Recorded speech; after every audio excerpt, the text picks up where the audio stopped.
we have our next guest, a very good friend of mine, Celine And I heard Degagne. those words and I felt them burn. It made me so much stronger.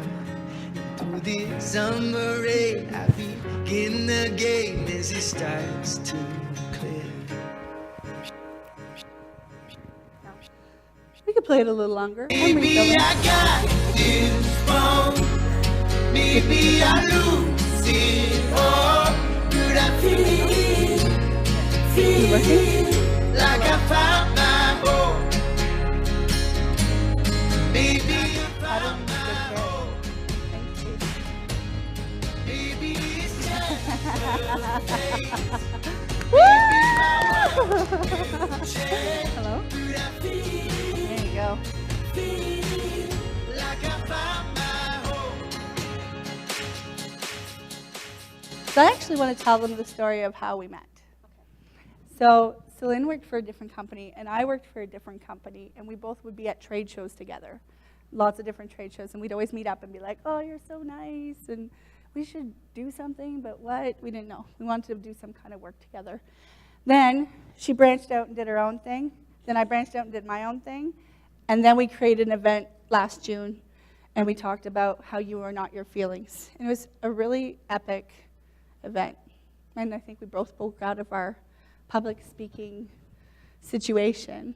So, yeah. Yeah, thank you for having me. Oh, I love it. Yeah, so when branching off, the one day I remember waking up, looking at myself in the mirror, and I've talked to Sue about this, and I didn't really like the reflection looking back at me. And that's the first time I actually had to face reality, where I had to realize that I didn't love myself, I wasn't kind to myself. I started monitoring my thoughts, who I was surrounding myself with, the direction that I was going in. And outside looking in, it made it seem like I had it all, right? I had a partner at the time of 10 years. I had the kid, hence what you just heard, Mom, and a successful career, but I felt broken inside. So I really had to dig within myself and truly train myself how to fall in love with myself again. And that's really what my inner beauty movement journey has been. And it's an ongoing process. It never ends. It's been 2 years.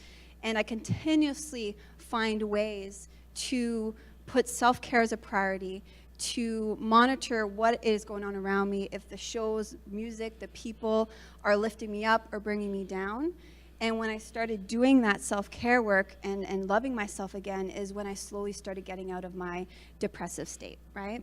So like Ben was mentioning, it's ongoing process, right? You just catch yourself sooner and are able to shift faster. So it's an actual muscle that you have to build.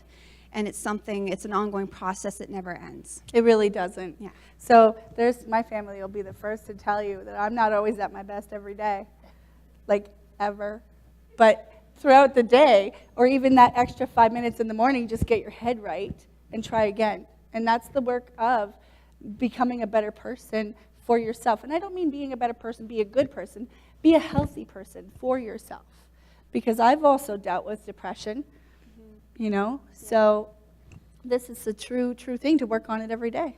Exactly. And what I've discovered with my own journey was, what unconditional love really is.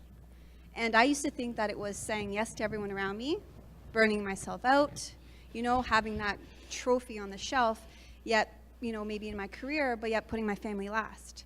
So it was a very, very bitter pill to swallow. You have to be truly honest with yourself.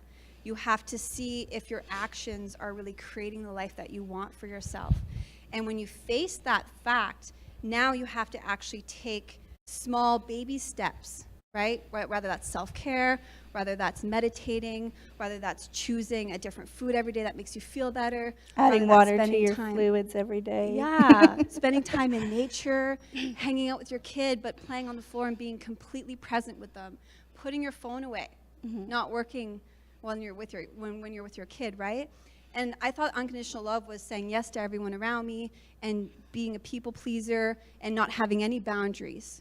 And I've realized over the years that that's not what unconditional love is. Unconditional love is actually setting healthy boundaries for yourself. It's about learning how to say no to things that don't fuel you, to things that may burn you out, and then at the end of the day, you're not good for anyone, yourself or your family, right? So that's truly what I'm learning on the way, is what unconditional love truly is.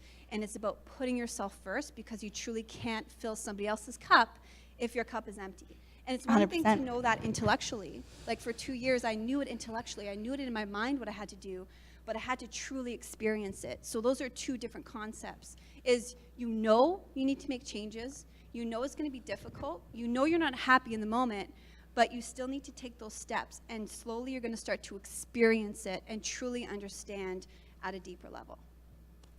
I love it. Thank you. 100%. Yeah.